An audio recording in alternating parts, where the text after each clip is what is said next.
Здравейте, да ви се представя, Петър Петров се казвам. От 2016 година летището е на концесия, като аз продължавам да работя за летище Горна Оряховица, като отговорник за експлоатацията, техническата и оперативната дейност. Казвам се Борис Борисов, ръководител на полети. От 2016 година работя тук на тази длъжност. Едно летище е сложен комплекс като се започне инфраструктура. Основното съоръжение е пистата за излитане и кацане, пътеките за ролиране, перона, където се разполагат самолетите, сградите, терминала, сградите за летищния център за обслужване на въздушното движение. По отношение системите и съоръженията, тук влизат системите и съоръженията за навигация, системите и съоръженията за наземно обслужване, метеорологичното обслужване, системите за сигурност. Трябва да се върнем доста назад в историята и да споменем името на Асен Агов, който е родом от Долна Оряховица, който се намира точно зад мен. Български офицер, майор със звание, който по-късно става директор на тогавашната дирекция въздухоплаване и един от хората, които активно съдействат тук няколко години по-късно да се образува летище Горна Оряховица. За 2021 година той прави демонстрационен полет тук и каца с самолета си, след което излита обратно за Божурище. Всъщност Божурище е първото летище в България, Горна Оряховица е второто и в момента най-старото действащо. Първият граждански полет се случва малко след като тогавашната власт създава гражданската авиация през 1947 година. Първите две линии са от София до Варна и до Бургас и третата линия няма и година по-късно е тук до Горна Оряховица. Интересни са били тези свързани с посещението на държавни и правителствени делегации. В близкото минало мога да ви спомена през 1997 година, преди да стане премиер, Негово Величество Симеон II пристигна на посещение в региона и каца на летище Горна Оряховица. Други VIP личности, използвали летището, са краля на Белгия Негово Величество Алберт II, министър-председателя на Холандия, също премиера на Чехия и премиера на Сърбия.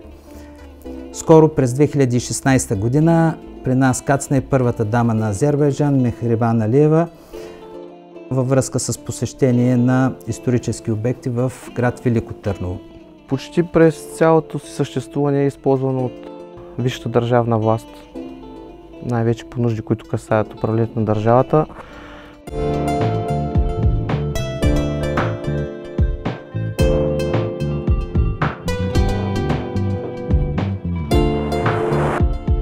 Може би трябва да се отбележи дипломатическия корпус, който е каснал тук 1981 година. Имало е посещение в Велико Търново.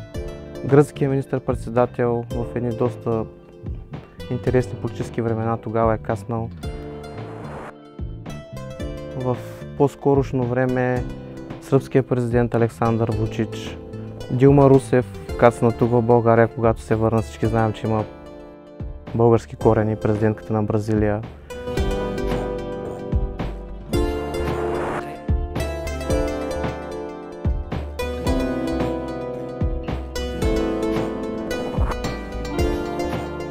Други интересни полети, които сме обслужвали, това са на футболните отбори, участниците в турнирите на УЕФА Шампионска лига и Лига Европа. През годините на летище Горна Оряховица са кацнали такива знаменити отбори като Астън Вила, Кайзерслаутен, Унион Берлин, Макаби Хайфа, Динамо Киев и други са кацали.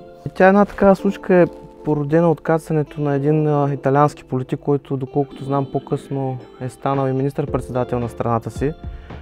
Явно са били доста гладни хората и са го водили да яде кюфтета и сега дълго време е останал в фолклора, като това, че италианци с тяхната прекрасна кухня, нали, са били заситени с български кюфтета. Може би, когато съм дошъл да си обслужа първия полет, вече са жив трафик, защото преди това обучението ни е свързано с симулаторна среда. Имали сме доста интересни моменти, най-вече свързани с различни въздухоплавателни средства, които са били, така да кажа, в някакви аварийни или по-скоро извънредни ситуации. Сещам се един случай, когато предстоеше да бъде закрита смяната, защото летището не работи на 24-часов режим. И получихме известие от страна на летището, че са били потърсени за донорска ситуация заради поредния пътен инцидент. И тогава доста бързо успяхме да съберем смяна. Всички хора откликнаха да им бъдат удължени смените и да се осъществи този полет до късно през нощта. Може би трябва да се върна малко кратка историческа справка да направя, за да разберат хората, нали, как се развило летището и какъв брой хора са били ангажирани с тази дейност. 29 март е открито, което в интерес на историята съвпада с откриването на мострения панаир в Горна Оряховица, чието приемник е сегашния Пловдивски международен панаир. Тогава идват два самолета. Тогавашният директор на въздухоплаването Пеню Поп Кръстев и Петко Черпаналиев е директор на летището, произнасят слова по повод откриването му. И постепенно започва летището да се оборудва. Изградена е метеорологична станция. След това идва 30-те години, когато са изградени първите вече административни здания. Впоследствие, след отпадането на Ньойския договор, тогава България е било забранено да строи военни летища. 1938 година тази сграда, която може би по-късно ще видите от нас, съвместно с немско участие е построена. Има обновяване на пистата и летището открива една нова страница. Но този период до към 60-та година се ползва активно за военни нужди и най-вече за учебно-тренировъчни полети за подготовка на бъдещите кадри за военната авиация. Като държа да отбележа, че този процес не е спирал и до сега под една или друга форма. Те са ни най-големия ползвател за момента с цел обучение на техните бъдещи летци. Така до 60-та година, както споменах, тогава военно-въздушното училище бива преместено в Долна Митрополия, където е до сега, но продължава съвместната подготовка на летци. Стигаме до 69-73 година, когато започва проектирането и строежа на пистата, която е в този си вид от тогава. Каква е била целта на това нещо? По-дългата писта и по-широката писта спомага да бъдат привлечени новите самолети тогава по времето си, първите реактивни самолети кацат. И всъщност това са най-силните години на самото летище. От средата на 70-те, 80-те години до 90-те години, както споменах по-рано, когато се прекратяват вътрешните линии.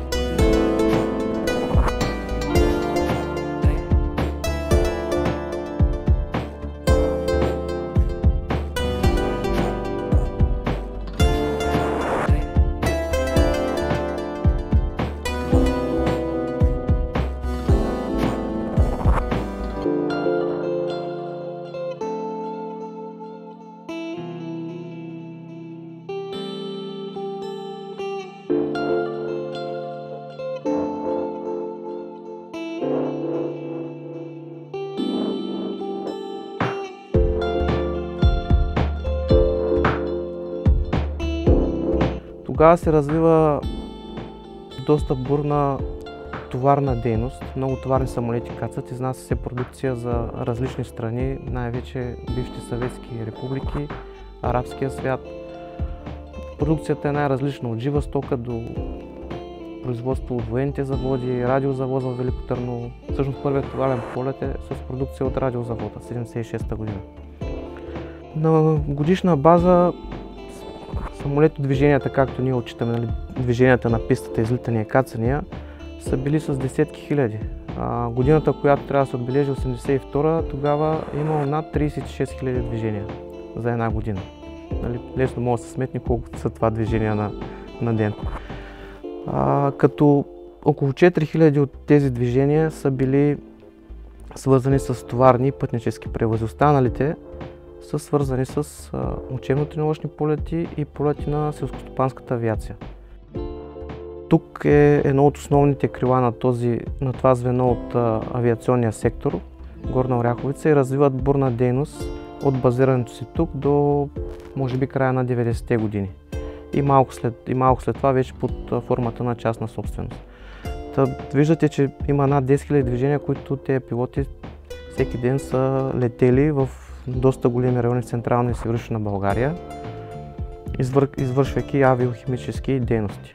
Като трябва да се отбележи, че тогава с активно междудържавно сътрудничество са летели и в арабския свят, в Северна Африка, така че се извършвали доста дълги полети да се пребазират.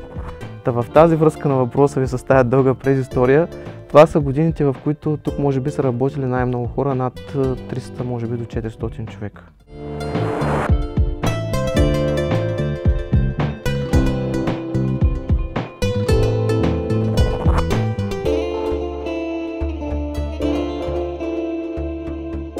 През годините е имало и трудни моменти. Първите са свързани с икономическите условия, когато е имало затруднение като цяло в държавата и при нас също е било трудно. В такива моменти ние сме гледали да запазим експлоатационната годност, персонала, лицензите и да запазим летището в вида, в който се намира. Мога да спомена COVID-кризата, където като цяло цялата авиация беше в така наречен режим стендбай и тогава наистина имаше трудни моменти, но като цяло летището също запази персонала си, запази дейността си, макар и до толкова, доколкото можеше, нали, да се извършва съответната дейност, но също преминахме успешно и през тази криза. И третия вид трудности, които сме имали, това са по отношение на събития, случили се в региона и на които е трябвало бързо и своевременно да реагираме. През 2012 година и с участието на самолети на Фортуна Ер и на вертолет на Хели Ер беше ликвидиран пожара в село Арбанаси. Отделно десетки са случаите на обслужени медицински полети, както в страната, така и за чужбина, и десетки са обслужените полети за донорски операции. Когато е имало трудни, но те са били повече моменти, в която трябва да се създаде за много бърз и кратък период съответната организация, за да се обслужат тези полети, защото тези полети изискват и бързо действие, за да може да се окаже навременна помощ на пострадали или нуждаещи се. В годините, още като е било основно ползвано за военни цели, голяма част от хората, работили тук, са достигнали висши офицерски звания в командването на военно-въздушните сили. Може би е интересно, че в края на 59-60 година е имало програма, която войници са обучавани за военни летци и след това, нали, да преминат по-нататък в обучението си. Георги Иванов, който е първият български космонавт, е бил един от тези хора. Иначе в по-новата история и в гражданската и във военната авиация доста хора, които са били тук като служители или авиооператори, които са оперирали от летището, се развили в различни сфери. Било в контролния орган, в лицето на ГДГВА, в ръководство въздушно движение, като летци. Трябва да отбележим държавната програма, която е била тук след 2000-та година, да се обучават летци. И предполагам, по телевизията всички сте виждали, когато дават някой пилот, който се е отличил с някакви способности в извънредна ситуация. Нерядко хората, които виждате там, обучението ми е преминало в Горна Оряховица.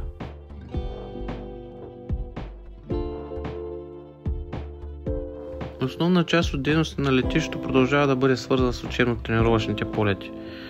От това включва най-вече военни ползватели от страна на авиобазите във Враждебна, Долна Митрополия и военно-въздушното училище. Леката авиация също използва активно летището в своята дейност. Тук може да споменем авиошколите от Бохот, Лесново, Долна баня и Градище. Има отделни бизнес полети, карго полети, свързани с търговски интереси в региона на Велико Търново. Държавният авиационен оператор използва летището, медицински полети в рамките на страната и извън нея. Летището се използва също така като резервно от авиобаза Долна Митрополия, а в активния сезон за борба с градушките от самолетите за противодействие на градоносните облаци. А когато през 2021 година беше възстановена светотехническата система, което доведе до това, че летището може да бъде използвано и през тъмната част на денонощието след предварителна заявка, някои авиошколи избраха да провеждат нощния модул за подготовка за своите летци в летище Горна Оряховица.